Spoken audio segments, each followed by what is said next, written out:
Known as the movie capital of the world, bringing films to audiences that provide entertainment and at times thought-provoking drama, Hollywood recently hosted a different kind of media through a unique forum broadcast live worldwide on Supreme Master Television on Saturday, July 26, 2008.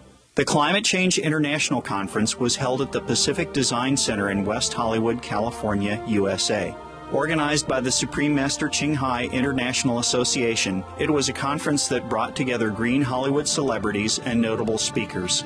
Co-hosted by Emmy Award-winning television journalist and vegan Jane Velez Mitchell, the event was informative and the subject matter highly relevant. 3 panels were conducted, each with a different theme: the urgent scientific facts of the climate crisis, its spiritual perspectives, and the transformational role of the media. Invited as a special guest speaker, Supreme Master CHINGHAI graciously attended via live video conference to answer questions from the panelists as well as the audience. We now invite you to join us for the rebroadcast of the Climate Change International Conference.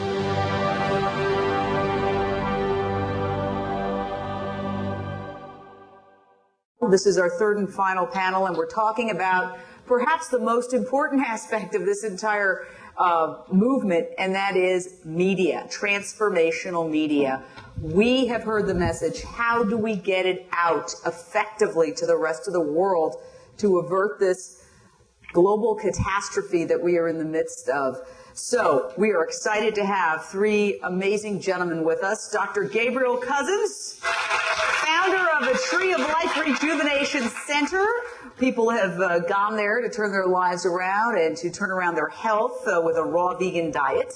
John Ross, legendary film producer and founder of Visioneering Group and Global Alliance for Transformational Entertainment. Thank you so much for being here. And Scott Badenoch, who is CEO of Creative Citizen, a leading environmental and social networking website. So these are 3 individuals who are really changing the world, and in many different ways. We've said the same message over and over and over again. You don't have to be a genius to realize that meat production is destroying the world, destroying our own health, and it's just horribly cruel. Why is it that intelligent people cannot get this message? And that's what we want to talk to these gentlemen about. Dr. Cousens, let's talk about what we're trying to do here and how constructive television plays a role in that. If we could just stand for a moment and do an om just to kind of quiet the mind. Let's do it.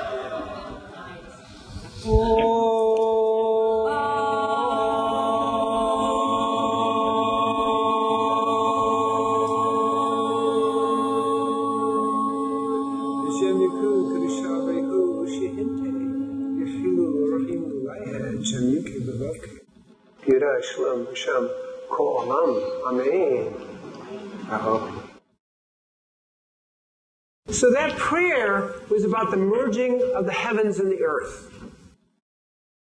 And it's key to understanding what's going on. First, let's consider that not only is Supreme Master CHINGHAI divinely inspired, but we all are. I really thank everybody for coming here and being divinely inspired. The media needs to be divinely inspired. And let's put it that way. And we can say that really Supreme Master TV is divinely inspired. And we need to understand that all the media that's happening now, from our point of view, should be, can be, and is divinely inspired.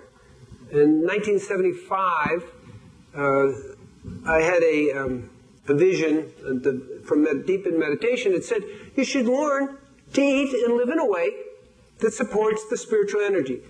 And from that time, 10 books have been written. Notable ones are Conscious Eating, Rainbow Green Life Cuisine, and Spiritual Nutrition.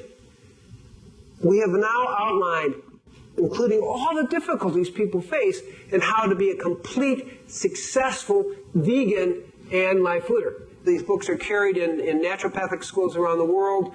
It was like, this is what you need to do. You're a holistic physician. You need to do that.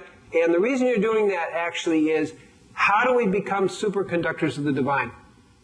And the diet that came through was a vegan live food diet. It is the best way, without a doubt, how to become a superconductor of the divine. From that place of awareness comes the deep compassion and love for all creation, for the living planet. We're no longer seeing ourselves as stewards of the living planet, which is also very good, but we are one with the living planet. There's a whole different set of discussion when we have that, a whole different set of understanding. Now, from the position of a holistic physician, a Columbia-trained medical doctor, we're going to talk a little bit and try to understand this in a deeper way. And what we need to understand is global warming, diabetes, are symptoms of a way of thinking in the world we call a predatory way, in which humans, animals, plants, and the living planet are considered as an economic unit to be exploited. I'd call it the culture of death. Now, we got to have a solution to that. And that's to move into the consciousness of the culture of life. And this is really what Supreme Master TV is about, and really what all our lives are about in a deeper way. And there are two ways of looking at it. One level, we can say, out of our need for survival and our need and our fear of danger and global warming, we're going to come up with how do we decrease the carbon footprint. Okay, that's very good. But we haven't gone to the deeper level, which is a holistic approach, which says, wait a second. We have to look at our whole lives and turn that around. And the culture of life is about bringing compassion, bringing love, feeling that wholeness, knowing that the animal world is, in essence, homotakiasa, which means to all relationships. We're all related. And if you look deeply in the scriptures, the animals have their souls breathed into them first, as it says in the Torah, what we know as the Old Testament. The souls of the animals came first. And we look at Buddhism, and Buddha in the Sagarma Sutra said, very simply, in the future times, there will be ghosts who will tell you that it's okay to eat meat and be liberated. And he said, this is not possible. One cannot eat the living flesh of sentient beings and be liberated. And keep that in mind. And the Dalai Lama in March of 2005 has committed to being that way, vegetarian. So this is what we're saying. So in the Christian tradition, besides the Jewish tradition that comes out of the Torah, Jesus and all the disciples, as well documented in my book, Conscious Eating, were all vegetarian. Just so we know that the foundation of Christianity, the foundation of Judaism, was that vegetarian diet. Genesis 1:29 makes it very clear. I've given you the seed of every herb-bearing seed on the planet, and the tree of a fruit-bearing tree to be yours for food. What does that mean? It's a vegan diet. It's a live food diet. And it was given to us 6,000 years ago. Or we're just a little slow on the uptake. But it's there, right in front of our face. So it is the dietary blueprint for healing the planet and healing ourselves. And we talked about diabetes. I'll just make a point that the rate of diabetes for meat eaters is 4 times higher. And at the Tree of Life, we are reversing diabetes. It's called unhealable. It is. If you keep eating meat and sugar, it certainly is. But we're reversing it on an average of 21 days, type 2 diabetes. And we got lots of documentation. We're getting more and more. So what we're saying is, change your consciousness, change your lifestyle. And so that's the question we've been dealing with all along here. And the bottom line of that, of course, is a minimum, the vegan diet. It's simply a meat-centered diet is a hoarding of resources that is not only causing economic, ecological disaster in the planet, but it literally is responsible for 40 to 60 million people dying of starvation on the diet. 15 million children a year dying. Even the World Health Organization said 29,500 children are dying each day of starvation.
Deeper peace is we all have the shadow of the culture of death within us.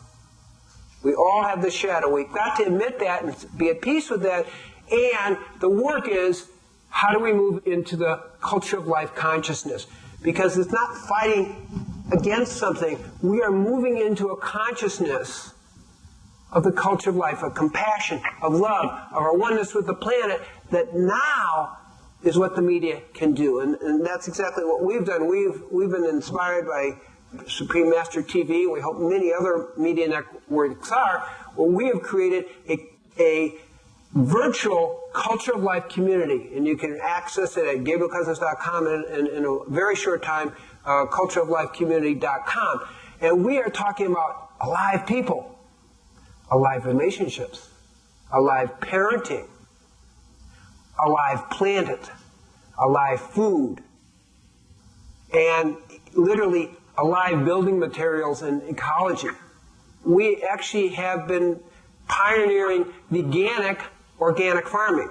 Veganic organic, well, that means we use nothing, no blood meal, no bone meal, and we have an apprenticeship in that. And we're about ready to start a master's program in ecological and live building. The thing that we have seen that's most powerful, once people get the idea that vegan is a good idea, but I'm afraid to do it, is we do these 7-day juice fasts. And we have seen tremendous transformation. In Israel, which actually has the second amount of vegetarians in the world outside of India, we do fasts with 80 people. We know that when people get that they can live without meat, they can then more comfortably make the transition to veganism. But we invite you to join the whole transition into the culture of life way of being, so that we can live with love and consciousness and compassion with all of animal life, all of plant life, and all of the living planet. And understand at the deepest level, we are not stewards. We are one with the living planet. And may everyone here be blessed that all our actions are based on that shift in consciousness. the most important thing for the media is help people create a new morphogenic field that supports the shift in consciousness to a vegan, culture of life consciousness. Thank you very much.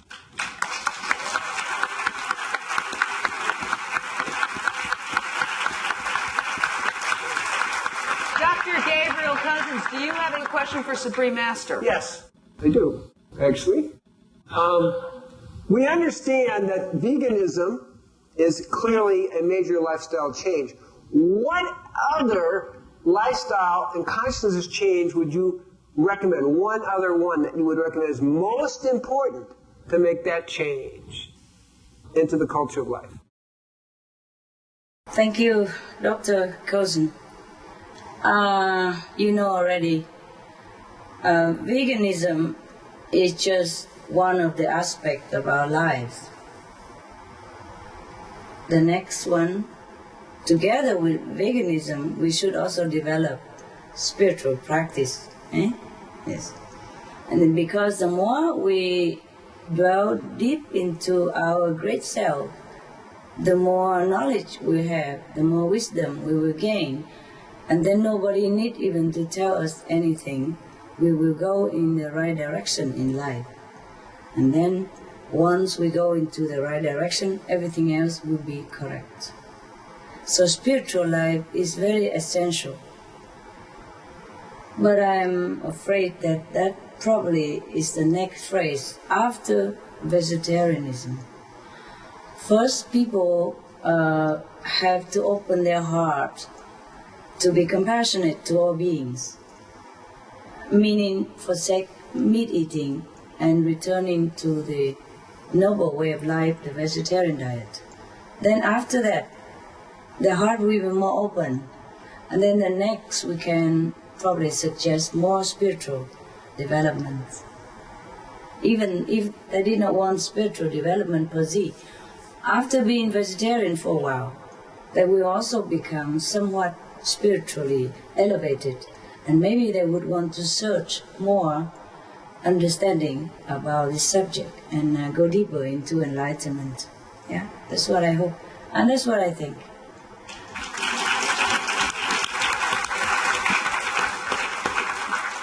We are delighted to have with us today John Ross, legendary film promoter and founder of Visionary Group and Global Alliance for Transformational Entertainment. Tell us how you are shaping the world, John, in terms of how you're using the media to try to bring a message of peace and compassion. Thank you. Well, first off, I want to thank everybody for being here today. And I'm very humbled to be in the presence of such amazing consciousness and presence. And this is a really exciting time because the nature of media is changing. People are the media today. And we no longer rely only on television, radio, newspapers, and such for our information, but we rely on one another, most importantly. The technical term is word-of-mouth marketing. And it's the very best, but it's also the hardest to achieve. And I think that's something that people have been alluding to today. How do we accomplish many of the ideas that we've been speaking about today? And in 1991, my company had the honor to work on a film called Mind Walk that some of you may be familiar with. And yes, it's a great film. And Mind Walk has been called an eco-spiritual version of My Dinner with Andre. And it explores a kind of systems view of the world. And when I was thinking about this presentation today, I pulled out the script because I remembered a line from the movie, and the line is, healing the universe is an inside job. And I changed it to healing the environment is an inside job. Because to me, that idea expresses a connection between our inner state or consciousness and transformation, personal responsibility and action in the outer world. And I view media as a kind of link that can connect those two and can facilitate this.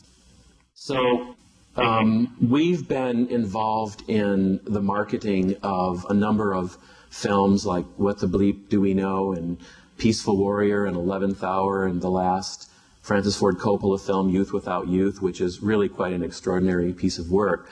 And we've noticed over the last several years that there is such great interest in transformational media. And I use the term media in the broadest and deepest sense of the word. So we've been slowly working within Hollywood to try and help Hollywood understand that there is, in fact, an audience for films and television programming in particular.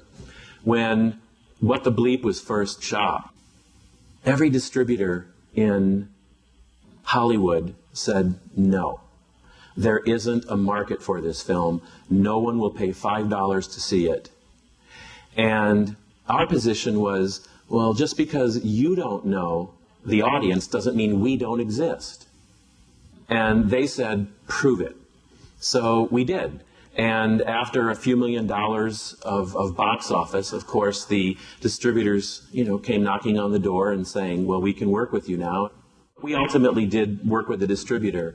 And I think one of the reasons for that was because it's important to build bridges with the media, whether it's a distributor or a television company or what have you. We've got to start bringing our consciousness, our sensibilities of this into the mainstream.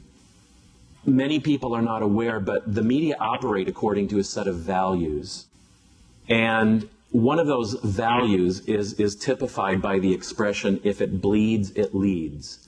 Negativity is one of the top media values. And as is celebrity, we live in a celebrity-oriented culture. And these are the kinds of values that the media are promoting. And we all need to work to help foster and facilitate a new set of media values. There's a lovely expression, only a new seed will yield a new crop. And if we want the media to begin expressing new ideas, new visions, new models, then we have to be the ones to bring these to them.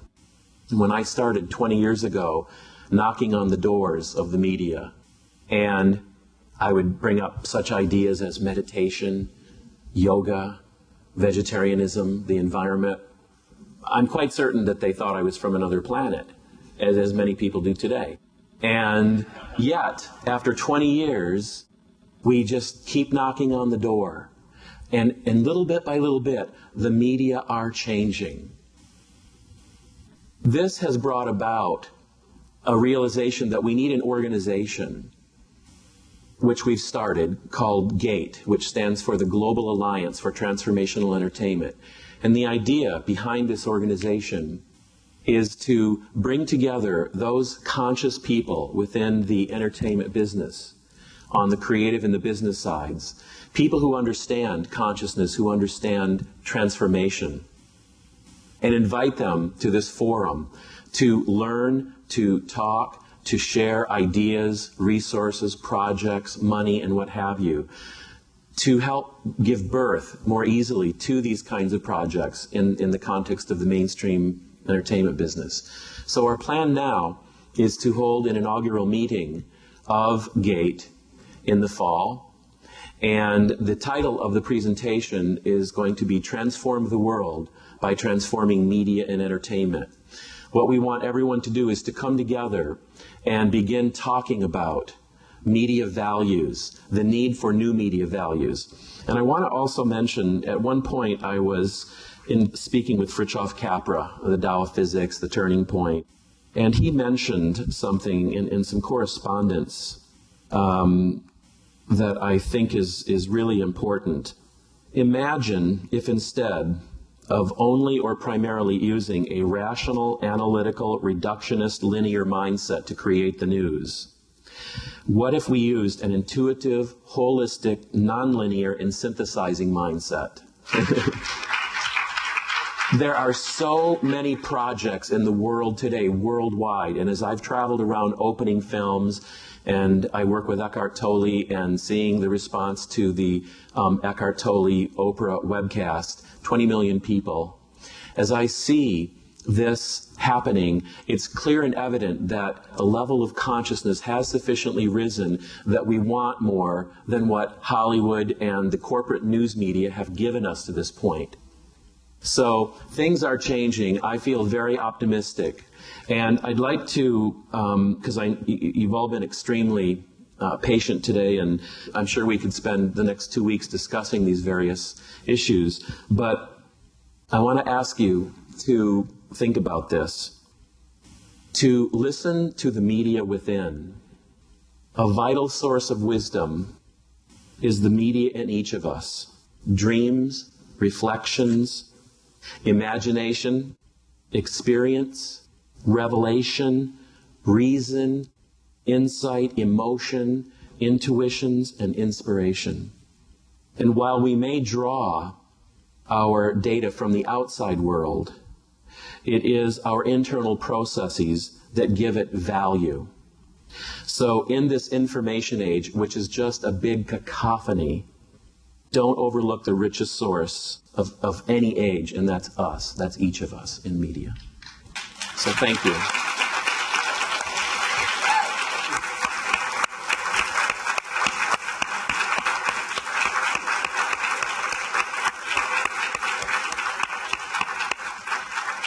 Supreme Master CHINGHAI, would you like to weigh in on the issue of transformational media? I think he's right. It's very good, Mr. Chandra. Very good idea. Very positive direction. It's very inspiring to hear you. Yes. It is true what he said, huh? Okay. Nowadays we have internet, we have email. So I think he's right. We could become ourselves the media that we would like it to be. So it's very good idea. Very good idea. So all of us can become journalists now. In the CNN system, they also have the iReport. And the people who watch the television, they report it themselves. So why not? That's why I said we all go out of our way, print all the information that we get about the urgency of the planet and the solution to save the planet. We do the media task. Very good, Mr. John. Mr. John. Continue doing that. Thank you so much. By the way, are you a vegetarian? Yes. Right. Wow, I knew it. Bravo. Why I asked? Because you are so enlightened. And the way you talk is very spiritual conscious. So I thought you must have been vegetarian sometime before this. Thank you so much for walking the talk.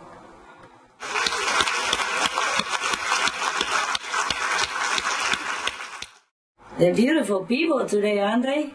You collect all the beautiful people. I'm so glad to know them. Thank you, Jane. It must be your attraction. You're like a magnet. Thank you so much, Supreme Master. And now we have Scott Badenoch, Chief Executive Officer of Creative Citizen. Thank you. It's obviously been an extremely informative day. It's ironic that we're here in Hollywood, the land of dramatic plot lines, where we happen to have the most dramatic plot line in the history of humankind. It's quite a fascinating time to be alive, and climate change in reality is the most critical issue in the history of our species.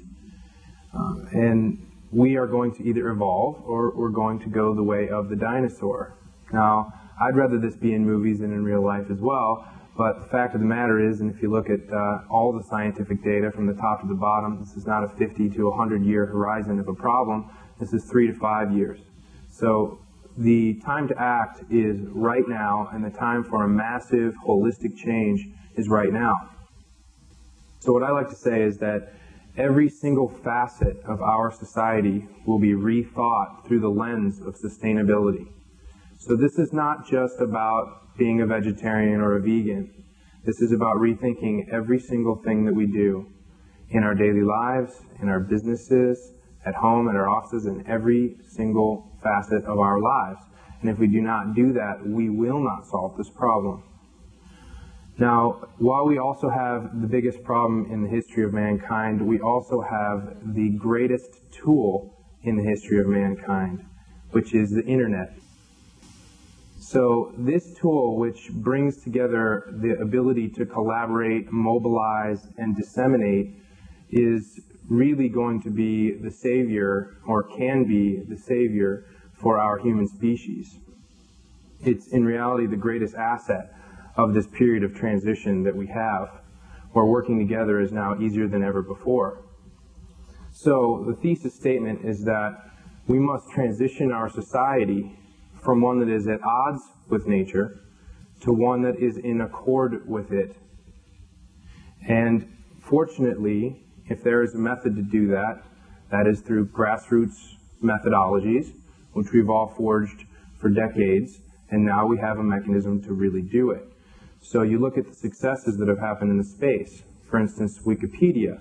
Wikipedia now reaches 683 million visitors annually, twice the United States. They have over 10 million articles in 253 languages, and this all took place in 7 years. This is unprecedented in the history of humankind. This is real serious stuff. It's also been proven to be more accurate than the static encyclopedias like Encarta and Encyclopedia Britannica, because it can be updated live time. So dinosaurs are going by the wayside. Now we look at things like Facebook and MySpace, and a lot of times they're scoffed at as toys or kids things, but the ability to mobilize and unify the human species through mechanisms like those is really incredible. You look at Facebook, it has over 80 million users in the space of 4 years. 80 million people in 4 years. This is not small stuff. Then you look at MySpace, they have over 150 million users in 5 years. They have 200,000 new users every day. 200,000 new users every day. This is massive. You look at YouTube, they have over 100 million videos, giving the ability to disseminate information and ideas whole new levels of success. So tapping into those models was the creation of CreativeCitizen.com, and I like to call it the wiki for green living. So what we've seen is this drastic increase in awareness amongst the public that there is a massive problem called climate change, resource depletion, whatever you want to call it. We have, as a species, outstripped the supply on this planet. So what do? Well, there's lots of things we can do. So our mission as CreativeCitizen.com is to provide the community at large with the tools to disseminate immediately actionable and tangible creative solutions for more environmentally friendly life. Now, creative solutions are anything from products and services to habits that cost you nothing. So what we do is we show you the tangible benefits of these things, from turning the water off while you brush your teeth, to installing solar panels, and everything in between. Again, every single facet of your life can be rethought with a creative solution. So what we do is then also help you track in terms of 5 categories: waste, water, energy, emissions, and money, the real savings that result from these things, so that this whole green thing is not so innocuous to people. It starts making real sense. When you find out that turning the water off while you brush your teeth, which couldn't be any simpler, it takes that, saves 3,000 gallons a year per person. That is not a small amount. You extrapolate that times 4 people in a family, you got 12,000 gallons of water. This is for real stuff. Now, if you do 20, 30, 50 things like this that cost you nothing, and you end up saving massive amounts that take multiple cars off the road, more cars than you actually use in your daily life, and end up saving you $500, $1,000, $5,000 a year from the resources you would have been wasted, now we're starting to reach demographics. So what's been missing in this market is that there hasn't been a way for people to reach digestible actions that they can do right now. That is what CreativeCitizen.com was created to do. Now, to get back to going vegetarian, the reality is if you are only to do one thing in your daily life to become more environmentally friendly, that is to be a vegetarian or vegan, really a vegan.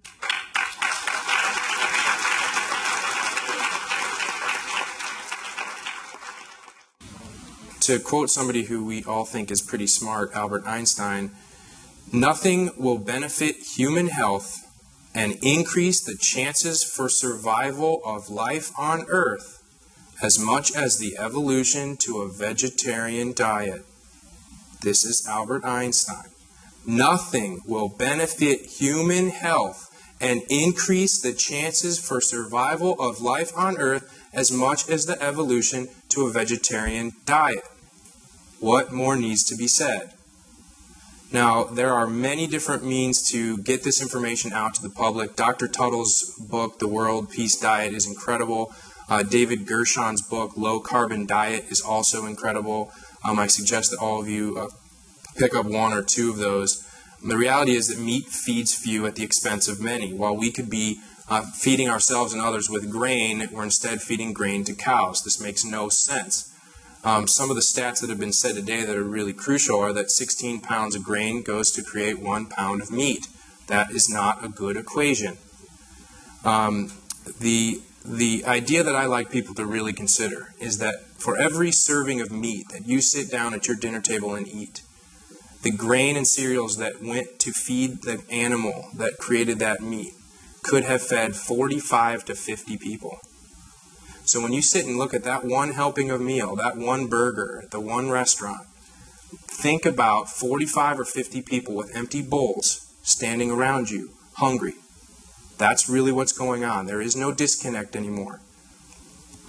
The most stark fact that I think that I've read and come across, and Supreme Master actually mentioned it earlier, I'm not sure if you guys picked up on it, but in America alone, the amount of grain that is used to feed just the cows in America would feed 840 million people.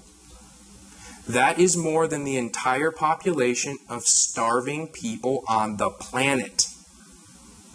So let's get real about this. Just in America, just the cows that we feed the grain would solve starvation worldwide. So the idea that what's on the end of your plate doesn't matter and is disconnected can't exist anymore. So what we do at Creative Citizen is, especially for Americans, a phased approach to becoming a vegan is very important. I've been a vegetarian for 5.5 years and grew up in Chicago. It's really tough to not eat meat when you live in a place like Chicago. And so I phased it out slowly, and actually it wasn't that slow, but the reality is I took steps to get there. And so what we have on Creative Citizen are different creative solutions that people can do in regards to eating a plant-based diet. First is eat less beef. Okay, you don't have to eliminate everything immediately. Eat less beef. Then the next is eat no beef. Then the next is eat just fish. Then the next is full-on vegetarian, and then finally vegan. And so this, especially for Americans who are extremely entrenched in a meat-eating diet, this is a way that people can really get out of that trap and get into a healthy lifestyle, and at the same time save an incalculable amount of resources for the rest of humanity. Supreme Master's got a really cool, convenient method, which is a good place to start, where you take 10 days out of a month off. So if you want to do 10 days in a row, it's kind of like a long fast, or if you want to do every third day or weekends, or whatever the case may be, this is a way to help you realize that you don't actually need to eat meat, which is really the most difficult mental barrier for people to get over. And infusing it 10 days a month, I think, is a very effective method. So all in all, I'd like to really get us back to the reality that having dominion over plants and animals means stewardship. That is the real definition. That's the real translation of that word. It's stewardship. It's not kill it, eat it, and destroy it. So And then beyond that, that vegetarianism and veganism is a very wonderful thing when it comes to the environment, but there are infinite amount of creative solutions that you can tap into in your daily life. And that it is time now for our human race to act. We cannot wait for governments. We cannot wait for big business. We cannot wait for our neighbors. We must begin now. And it's time for the individual, each and every one of us, to stand up and make that change. And once we individually do that, one by one, the globe as a whole will shift. So I encourage you all to go to creativecitizen.com and really begin to infuse these things into your life and realize that there are so many things that it is absolutely unacceptable to say it's too big for me and I can't do it. It is every facet of your life and you can do it. And frankly, we must.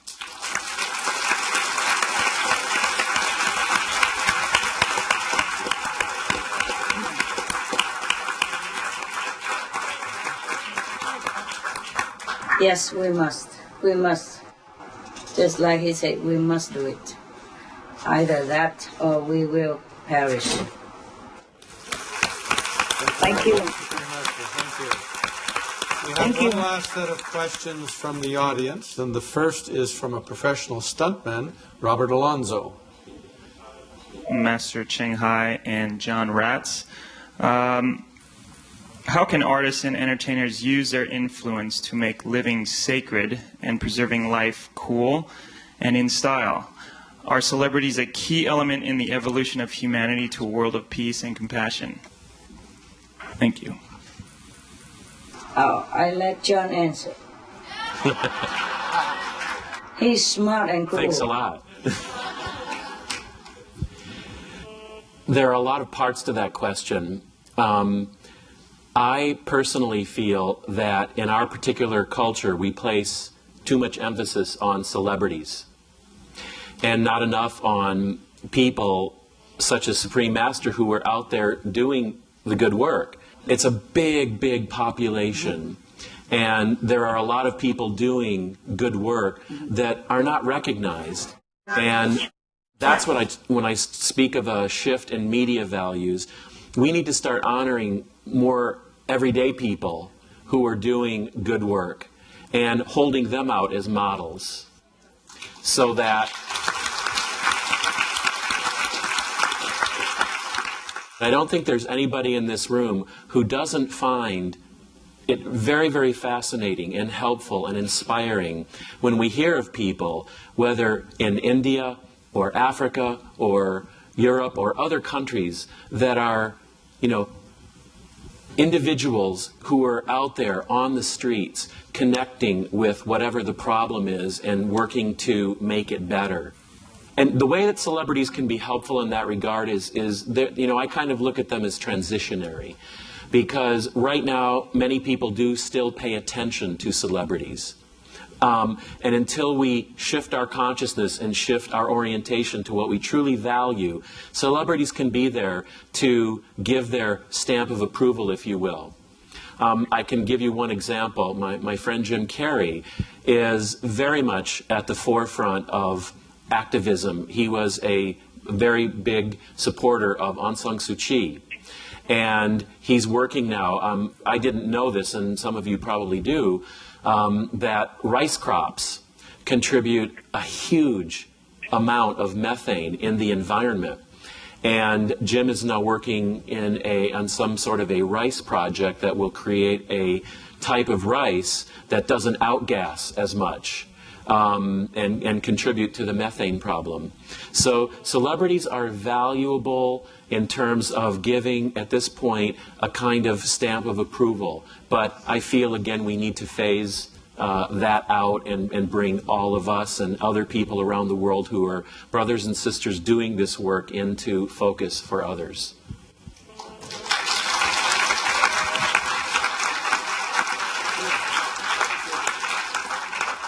Our next question comes from Spice Williams Crosby. I am Spice Williams Crosby, and outside of being an actress and a stunt woman, a martial artist, I am a 30-year food-combining organic vegan. And I also was the first vegan bodybuilder to squat 315 pounds and bench 235 drug-free and animal-free. Wow. Wow. It can be done. Look at her. Master CHINGHAI, Ni Hao Ma. Ni hao. I'd like to make a statement first that America is #1 in cancer, heart disease, diabetes, obesity, and osteoporosis, and medical treatment here in our country is the 3rd biggest killer. I believe that diseases grow out of a toxic environment, and yet our FDA, our pharmaceutical companies, and our food companies continue to pollute our world and our bodies with their so-called approved chemicals, all in the name of science. I'd like to introduce my son, Luke Gregory Crosby, and he will ask the question. Hello, my name is Luke Gregory Crosby. I'm the great-grandson of Bing Crosby. Wow, hello. I'm 13 years old, and I've been a vegan for my entire life. I study martial arts, Shotokan, and I've never been vaccinated and everything. But when I was 18 months old, I got the Kawasaki virus from a newly vaccinated child, and from that, I got type 1 diabetes. But my question is, being a vegan keeps all diabetics' blood sugar regulated. How come doctors don't tell people about vegan, like diabetics, for instance, about vegan diets to keep their blood sugar regulated? Beautiful, Luke. I'm so sorry. You don't need vaccination, but another vaccinated person could even infect you with this trouble of diabetic. Now, you're right, Luke. I think the doctors should inform all their patients about the helpful factor of being a vegan to cure diabetic as well as to prevent it, to further development. But maybe they don't, or some of them do, or maybe most of them don't. I think maybe they don't know it, Luke. Maybe they don't know about vegan diet that helps diabetic people. Vegetarianism is still not as fashionable as gene, perhaps. So what we do is we can put this in our website on the SupremeMasterTelevision.com for people to look up to. And you or yourself or anyone here or anyone out there, please put it on your website as information for the diabetic people, so that they know they can cure themselves by turning into vegan. Thank you, Luke, for the beautiful information. And you look beautiful yourself. Your mother must be proud. There is a book that just came out this year that I wrote called There is a Cure to Diabetes. And yes, we are talking about veganism, but we're actually talking, a fast track is live food veganism, where we're reversing it in 21 days. Wow. Type 2. Type 1, what we see is, generally speaking, at least a 75% decrease in insulin need on this diet. So that's very significant because insulin has a lot of problems. Now, just for the fun of it, I want to note that Gabriel here has been 25 years on 99 to 100% live food.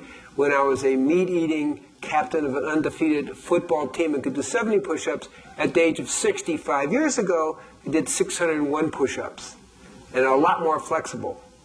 So there's something to be said about the more than anti-aging effects of this kind of diet.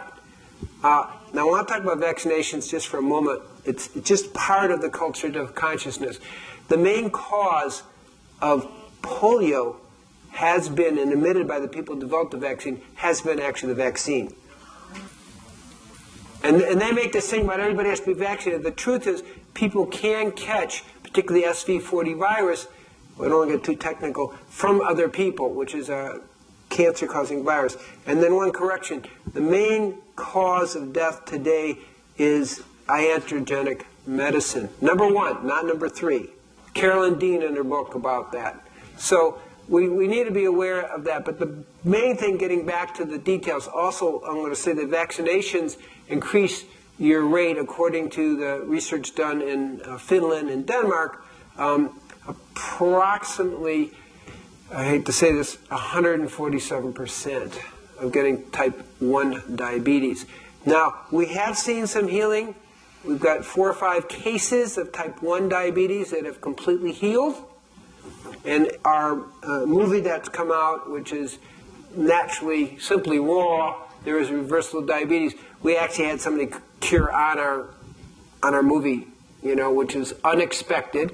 But we have 4 or 5 cases. We can't consistently talk about it. For type 2 diabetes, we're talking 95% of the people reversing in 21 days to maybe 6 weeks to 3 months. So it's very exciting because we are turning on the anti-aging and anti-diabetic genes by this way. The veganism is good.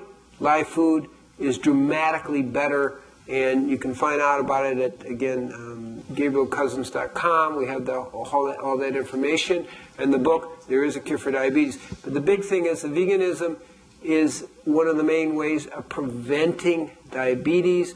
Meat eating increases the rate of diabetes about 3.8 to 4 times.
So we just need to keep that in mind. But it's a symptom, again, of the culture of death way of life, as is vaccinations.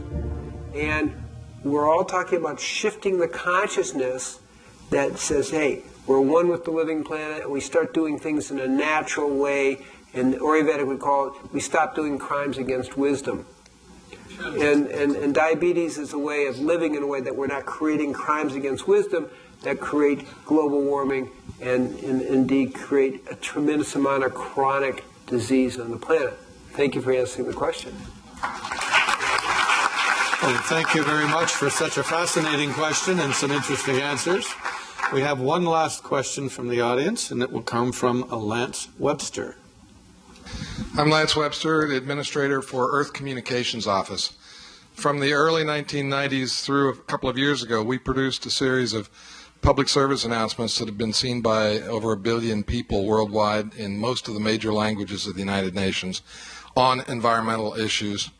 And my question is, if we were to produce more materials, or if the media in general were to focus on a particular area, I'd like to ask each of the three panelists very briefly to say, what would you recommend for media focus? Could be governmental issues, could be technology issues, could be economic issues or spiritual issues, or a combination, or can you phrase, each of you, very briefly, what direction you think the media should go in order to create the kind of change we need to see in the world? So the first thing we want to play with, and it starts really with what John said, there's another media, okay? And that media is our own frequency of our DNA. It's the DNA internet. And when we are conscious, we are communicating a level of consciousness, a holographic experience of a deeper reality.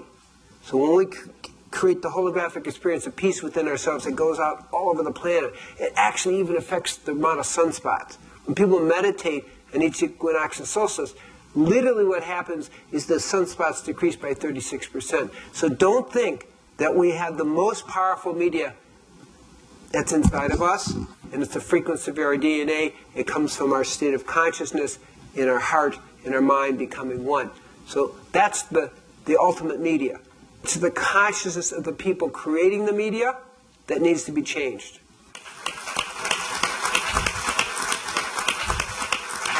And when we have people like John Ratz who have been that way for a while, it's great. And we need more people in the media who go in with consciousness and hold that consciousness. Because the truth is, there are so many people, and that's what John Ratz's work has shown, who want to get a deeper insight. But because of the economic needs, which is wealth for the few and ill health for the many, they're not allowing that truth to get out. But if we have the spiritually inspired, divinely inspired media, they will still do this because they will be able to communicate that truth on every level. So beyond a particular topic, the truth will be communicated as on a consciousness level, whatever topic we're talking about.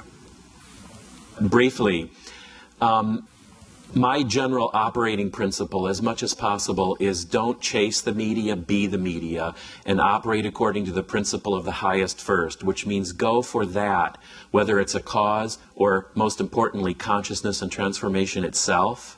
Let that be your guiding principle for selecting your approach, your tactic, your strategy, and so forth.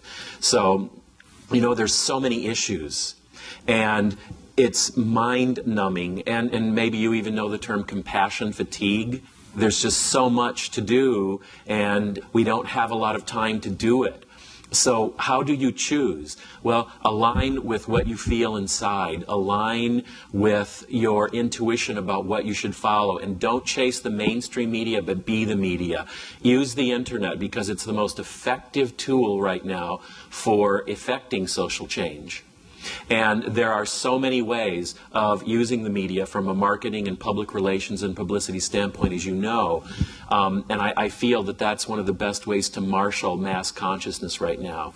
A minor example, there's a movie in development right now called The Shift. As soon as the trailer for The Shift got out, there were hundreds of thousands of people worldwide who saw it.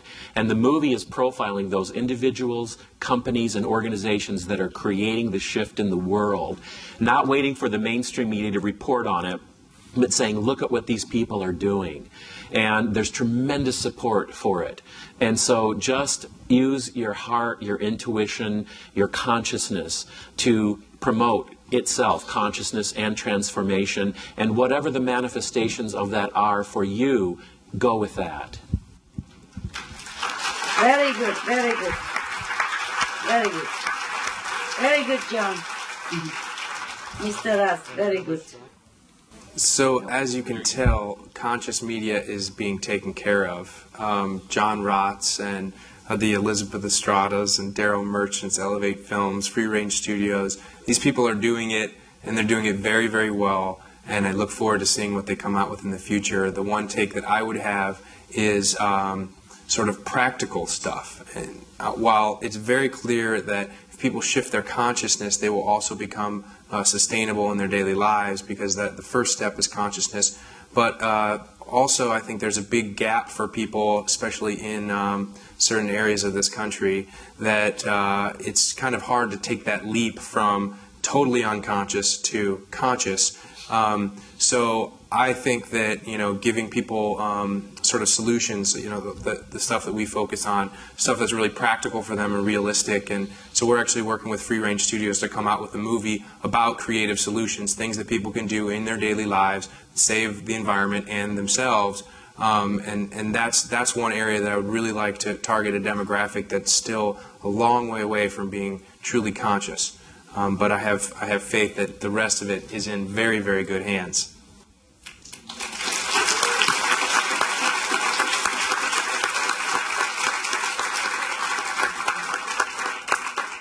Great answers from our panel, and now we do move on to Supreme Master and her closing thoughts. Well, we're hoping to have you sum up the conference. We've covered so much ground. We've covered spirituality. We've covered the global warming crisis and the connection to the food consumption habits of Americans and the rest of the world. We've covered a transformational media. What's the commonality there? How do we sort of compress all this so that we can take it away with us? Good question. Jane and all the distinguished people, I am a very simple woman. We can only say that everything takes so long. To get the media involved in this maybe take some time. To have the technology for sustainable energy takes some time. To invent new cars, less pollution and all that, and the production of it takes a long time, longer than several years. And we have not many years. That's why I have only one solution for everything. That is the vegan diet. Well, just say vegetarian diet. If people eat now and again a little dairy product, please don't scold them. It is some bad karma there, but if people do not concentrate the cow in the factory farming, just let them roam around like old time in the big meadows, just a few here and there, like family business, one or two. When you have a cow as a pet, he will also give a little milk. And if you use that a little bit, that is not a great sin. The sin is to abuse them and make them produce so much that they could not even stand up. So now if people agree to be vegetarian, I'm already very grateful. And once all of us, or at least the majority of us, become vegetarian, then the bad karma of the planet will change. The pattern of our destiny will change. And everything will become better. And we will invent much, much better things for our comfort without costing the earth. And vegetarian diet will stop the global warming immediately, almost 2 weeks until 2 years, that's the maximum. Within 2 years is a maximum. Otherwise, if we all become vegetarian, or almost all of us become vegetarian, it takes maybe 2 months or 3 months to see the effect right away. Like the ice will go back to where it was, the earth will cool off again, and our life will be much more in abundance, and war will stop. Everybody will think completely differently. They will treat each other completely differently because the compassion in their heart will return to its pristine power again.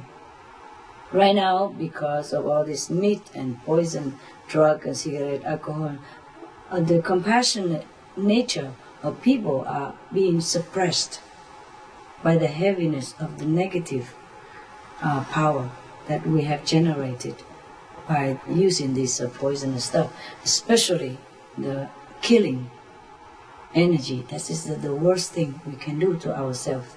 So I have only one solution, that is being vegetarian. And the sooner the better. And then everything else, we will have time to take care.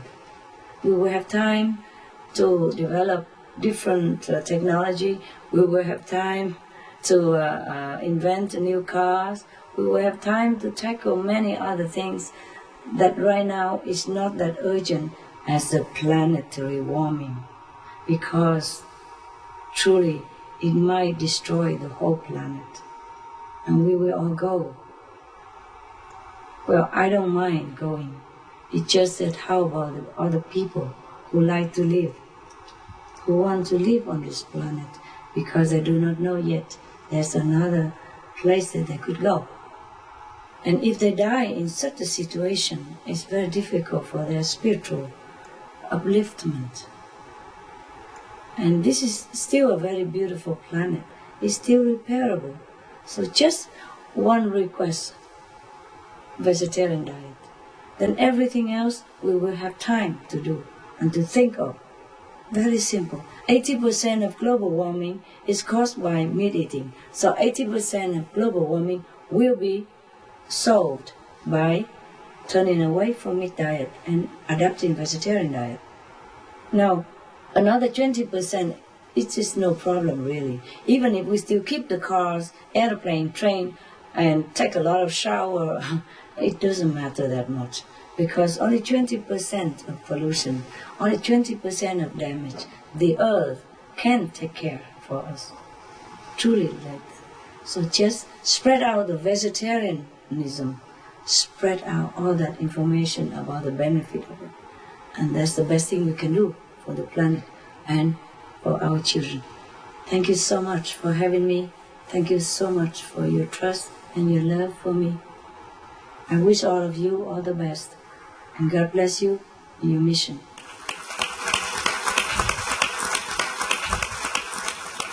Thank you, Supreme Master CHINGHAI. I'm speaking for Donald, I'm sure.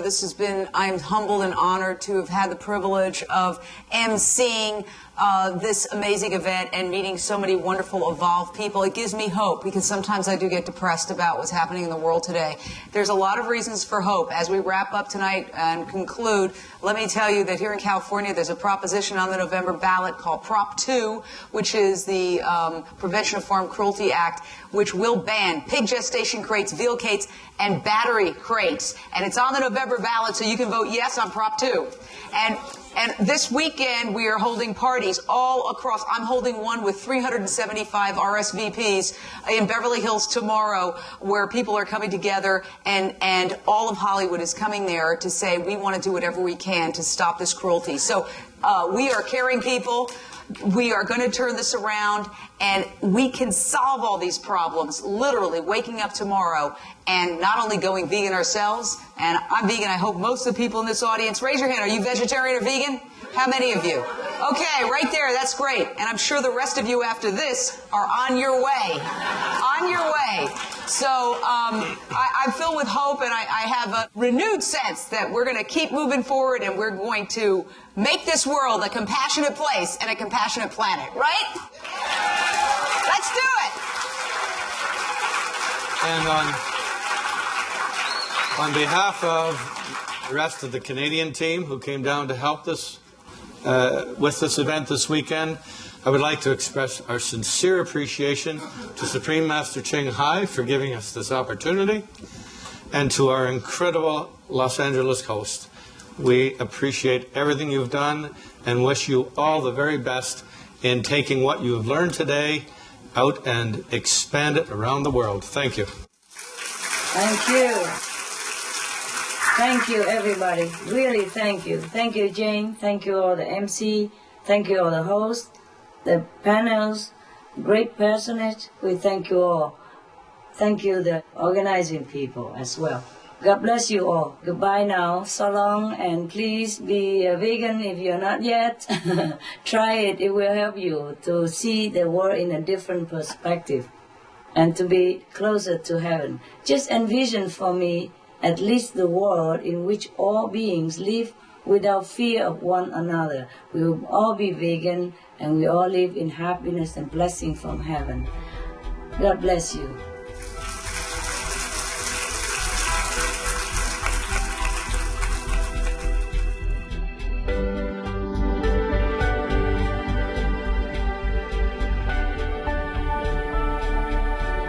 Vegetarian or vegan should be the norm in the society right now. should be the official solution, the immediate solution, the immediate effort for our planet. The government, the media, should please help.